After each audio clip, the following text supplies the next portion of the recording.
LDA ZNC اختیارات کی لسانی جغرافیہ، جہاں زمین تقسیم ہوئی اور اس کے ساتھ خواب بھی۔ کراچی کے ادارے بنے تو تھے عوام کی خدمت کے لیے، مگر وہ در حقیقت ثابت ہوئے عوام پہ حکومت کرنے کے لیے۔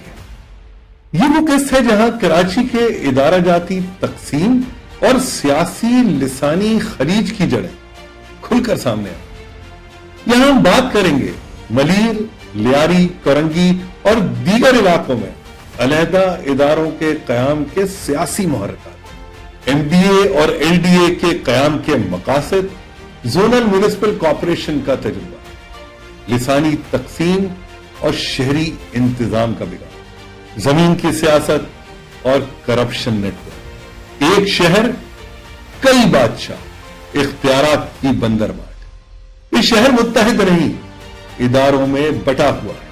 یہاں سے کراچی کی کہانی ترقیاتی اداروں سے نکل کر لسانی، سیاسی اور اختیارات کی جنگ میں داخل ہوتی ہے۔ کراچی ایک شہر جو سب کا تھا، لیکن رفتہ رفتہ ہر کسی نے اس پر اپنا رنگ چڑھا۔ یہ وہ شہر ہے جہاں زمین بھی سیاست بن گئی اور سیاست زمین کا سودا۔ 1970 کی دہائی کراچی کی تاریخ کا ایک اہم موڑ۔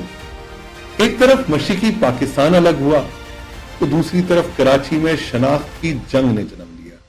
یہ وہ دور تھا جب سیاست، زبان اور آبادی سب اداروں کی بنیاد بننے لگے۔ اسی دور میں شہر کے مختلف حصوں میں ترقیاتی ادارے بننے لگے، ہر ایک کے اپنے اختیارات، اپنی زمین اور اپنا دار۔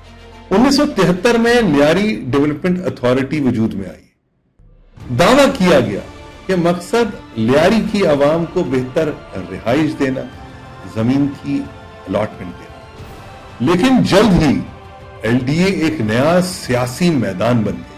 جہاں غریبوں کے لیے گھر بننے تھے، وہاں سیاسی کارکنوں کو زمینیں الاٹ ہونے لگی۔ اس کے کچھ عرصے بعد 1993 میں ملیر ڈیولپمنٹ اتھارٹی یعنی MDA بنائی گئی۔ دعویٰ پھر وہی، عوامی فلاح، لیکن پس پردہ مقصد مختلف تھا۔ ملیر کے وسیع علاقے میں زمین کی قیمتیں بڑھ گئی، لیکن طاقتور ہاتھ اسے قبضہ کرنا چاہتے تھے، مگر قانونی طریقے۔ اور یوں MDA بنا کراچی کے لیے قانونی لینڈ مافیا کی بنیاد۔ کراچی میں اب 3 بڑے ترقیاتی ادارے تھے، KDA، MDA اور LDA۔ تینوں کا کام ایک ہی، شہر کو ترقی دینا، لیکن تینوں کے درمیان حد بندی، اختیارات اور سیاسی وابستگی بالکل مختلف۔ یہ تقسیم صرف جغرافیائی ہی نہیں تھی، یہ لسانی تھی، سیاسی تھی اور اختیاری بھی۔ شہر کی زمین وفاداریوں میں تقسیم ہوتی چلی گئی۔ اس دور میں زونل میونسپل کارپوریشن بنائی گئی تاکہ بلدیہ کا نظام مقامی ہو سکے، لیکن دراصل اس کا مقصد اختیارات کو مزید تقسیم کرنا۔ اب کراچی ایک نہیں 5 میونسپل حکومتوں میں بٹ چکا تھا۔ ہر زون کا سربراہ الگ، ہر اتھارٹی الگ، اور عوام وہیں بیچ میں پسے ہوئے۔ اس تقسیم نے کراچی میں شناختی سیاست کو جنم دیا۔ مہاجر، سندھی، بلوچ، پنجابی، پٹھان، سب کے اپنے علاقے، اپنے نمائندے، اپنے مفاد، اور ہر مفاد کے پیچھے تھی زمین۔ کراچی کی زمین اب صرف رہائش کے لیے نہیں، بلکہ طاقت کے اظہار کے لیے تھی۔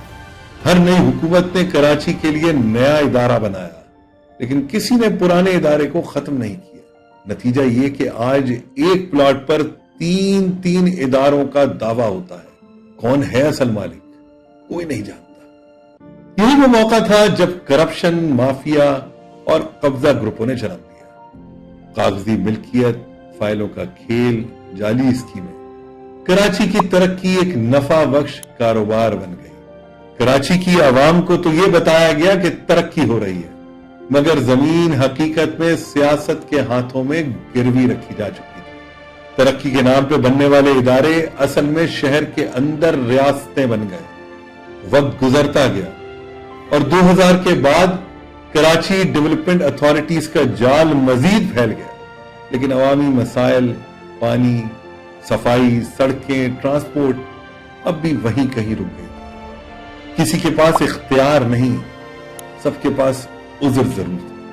کراچی کی زمین کی یہ تقسیم دراصل اس کے اختیارات کی تقسیم تھی، اور یہ تقسیم صرف اداروں کی نہیں، دلوں کی بھی تھی. اگلی قسط میں ہم دیکھیں گے کہ اس تقسیم نے کیسے کراچی میں پانی، ٹرانسپورٹ اور انفراسٹرکچر کا بحران پیدا کیا، کب پانی کاروبار بنا اور ترقی خواہ. کراچی کی زمین اختیار کا میدان. یہ شہر ایک نہیں، پانچ حکومتوں کے رحم و کرم پر ہے.